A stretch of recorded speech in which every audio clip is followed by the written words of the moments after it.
Bonjour, je me présente, je m'appelle Margot et je vais vous raconter comment s'est passée ma mission Lead for Change. Du coup, dans le cadre de ma mission, j'ai voulu me diriger vers l'aide scolaire auprès d'enfants placés dans un foyer. De ce fait, on m'a confié la charge d'une jeune fille en classe de CM2 afin de l'aider avec ses devoirs.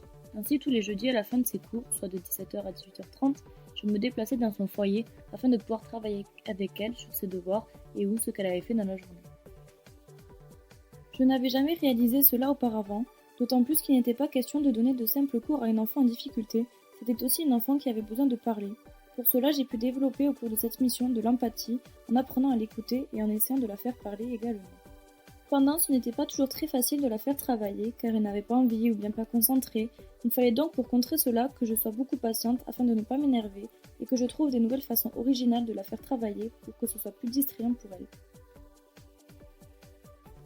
Tout le monde devrait s'engager au sein de notre société pour une cause particulière. En effet, s'engager apporte énormément de bienfaits, que ce soit personnel ou collectif. C'est en s'engageant à prendre de notre société que celle-ci va progresser et en même temps renforcer l'estime de soi.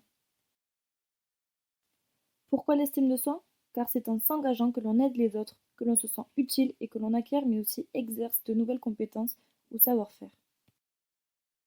Avec cette crise sanitaire, il était alors impossible d'exercer la mission que j'assurais. Cependant, il aurait été possible d'aménager des sessions de cours en vidéo call via des plateformes telles que Skype. Étant donné que notre société est quasiment à l'arrêt, nous sommes cantonnés aux fonctions essentielles qui sont de protéger, soigner et se nourrir. Et pour cela, il y a des métiers qui sont dehors, tels que les caissiers ou les soignants, pendant que la plupart sont dedans. Ainsi, en assurant les autres pour leur survie, ils sont mis en lumière alors qu'ils étaient avant invisibles.